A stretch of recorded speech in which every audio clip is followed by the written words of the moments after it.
കേരളത്തിന്റെ ഗതാഗത വകുപ്പ് മന്ത്രി ശ്രീ ഗണേഷ് കുമാർ ഒരു ഫ്രഷ് ഐറ്റം ചെയ്തു. ഒരു KSRTC ബസ്സിൽ പ്ലാസ്റ്റിക് കുപ്പി ഇട്ടിരിക്കുന്നത് പുള്ളി കണ്ടെത്തി.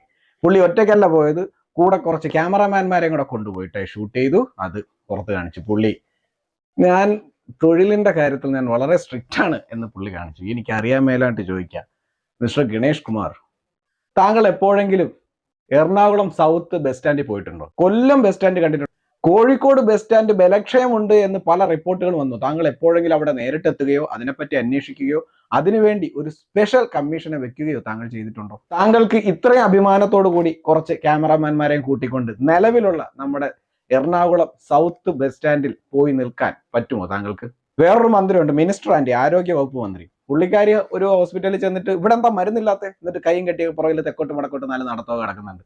മരുന്നില്ലെങ്കിൽ അത് നിങ്ങളുടെ കുറവാണ് മിസ്റ്റർ. KSRTC ബസ്സിനുള്ളിൽ കുപ്പിയിട്ടു, എങ്ങനെ ഇടാതിരിക്കും? ഞങ്ങൾ കണ്ട് വളരുന്നത് നാറിപ്പുഴുത്ത മൂക്കുപൊത്തിക്കൊണ്ട് മാത്രം ഇരിക്കാൻ കഴിയുന്ന ബസ് സ്റ്റാൻഡുകളും പൊളിഞ്ഞു വീഴാറായ കെട്ടിടങ്ങളും നാറി നാറ്റം വെച്ച ബാത്റൂമുകളും തുരുമ്പ് പിടിച്ച് പൊട്ടിപ്പൊളിഞ്ഞ ബസ്സുകളും മാത്രമാണ് സാർ ഞങ്ങൾ കണ്ടിട്ടുള്ളത്. നിങ്ങൾ ഇപ്പോഴാണോ KSRTC ബസ്സിൽ കയറുന്നത്? 10 വർഷമായി ഇവിടെ അധികാരത്തിൽ വന്നിട്ട്. തൊഴിലാളി അയാൾ അധ്വാനിച്ച് മേടിക്കുന്ന ശമ്പളം അത് നൽകിയത് ന്യൂസ് ആകുന്ന കാലഘട്ടമാണിത്. ഈ അടുത്തൊരു മെഡിക്കൽ കോളേജിന്റെ കുറച്ച് ഭാഗം ഇടിഞ്ഞു വീണ ഒരു സ്ത്രീ മരിച്ചതറിയാലോ. ഇതൊക്കെ ഇടിഞ്ഞു വീണ ആള് ചത്താലേ നിങ്ങളൊക്കെ പഠിക്കുള്ളൂ. എന്തെങ്കിലും അങ്ങോട്ട് പറഞ്ഞു കഴിഞ്ഞാൽ നിങ്ങൾ ഉടനെ പറയും സിസ്റ്റം ശരിയല്ല. നിങ്ങൾക്ക് റോബിൻ എന്ന് പറഞ്ഞൊരു ബസ് അറിയോ? അയാൾ ആരെയും ഉപദ്രവിച്ചിട്ടില്ലേ? കഞ്ചാവ്, ലഹരിക്കടത്ത്, മദ്യക്കടത്ത് അങ്ങനെ ഒന്നും ചെയ്തിട്ടില്ലേ?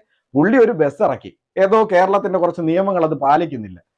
എന്തെല്ലാം പറഞ്ഞ ആ ബസ്സിന്റെ ഓണറെയും നിങ്ങൾ വേട്ടയാടി. ഇവിടെ നിന്ന് കേരളം വിട്ട് തമിഴ്നാട്ടിൽ പോയപ്പോൾ അവിടുത്തെ പോലീസിനെ കൊണ്ട് പിടിപ്പിച്ച് ഫൈൻ അടിപ്പിച്ച വിദഗ്ധന്മാരാണ് നിങ്ങൾ. അപ്പോഴും നിങ്ങളുടെ സിസ്റ്റം എല്ലാം 100% വർക്കിംഗ്. സിസ്റ്റത്തിന് കുരുവില്ല, പോലീസിന് കുരുവില്ല, ആർക്കും ഒരു കുരുവില്ല, എല്ലാ സിസ്റ്റവും ഓക്കെ. പക്ഷെ നല്ലത് ചെയ്യണമെങ്കിൽ നിങ്ങൾക്ക് സിസ്റ്റം ശരിയല്ല, ഉദ്യോഗസ്ഥര് ശരിയല്ല. നിങ്ങളൊക്കെ വായിൽ വെള്ളിക്കരണ്ടിയായി ജനിച്ചവരാ. നിങ്ങളെ അച്ഛൻ തന്നെ മന്ത്രിയായിരിക്കുമ്പോൾ അഴിമതി നടത്താതെയൊക്കെ പണം ഒരുപാട് സമ്പാദിച്ചിരിക്കാം. നിങ്ങൾ തന്നെ സിനിമയിൽ അഭിനയിച്ച് ധാരാളം പണം സമ്പാദിച്ചിട്ടുണ്ട്. പക്ഷെ ഞങ്ങൾ സാധാരണക്കാർ പണ്ട് തൊട്ടേ ഇങ്ങനെയാണ് സാർ. തുരുമ്പിച്ച് പൊട്ടിപ്പൊളിഞ്ഞ ചകിരി പുറത്തു വന്ന സീറ്റുകളിലാണ് സാർ ഞങ്ങൾ ഇരുന്നിട്ടുള്ളത്. KSRTC ഒരു മേയർ MLA കൂടെ വഴി തടഞ്ഞു നിർത്തിയിട്ട് അതിലെ യാത്രക്കാരെ മുഴുവൻ വഴിയിൽ ഇറക്കി വിട്ടു. നിങ്ങൾക്കാരാണ് യാത്രക്കാരെ വഴിയിൽ ഇറക്കി വിടാൻ അധികാരം തന്നത്? KSRTC ബസ് സ്റ്റാൻഡിൽ എത്തിയതിനു ശേഷം ആ ഡ്രൈവർക്കെതിരെ നടപടി സ്വീകരിക്കുക എന്തുവേണം അയക്കും? യാത്രക്കാരെ വഴിയിൽ ഇറക്കാൻ നിങ്ങളോട് ആര് പറഞ്ഞു? നിങ്ങൾക്കൊക്കെ വോട്ട് കിട്ടി അധികാരത്തിലെത്തി MLA-യോ മേയറോ മന്ത്രിയോ ഒക്കെ ആയിക്കഴിഞ്ഞാൽ നിങ്ങൾ തമ്പ്രാക്കന്മാരായി. പിന്നെ നിങ്ങളെ തൊഴണം. നിങ്ങൾ വന്ന് ഞങ്ങളെ വഴിയിൽ ഇറക്കി വിടും.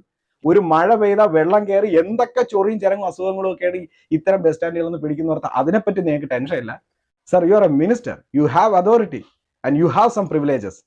വെറുതെ നാട്ടുകാരെ കൊണ്ട് ചിരിപ്പിക്കരുത്.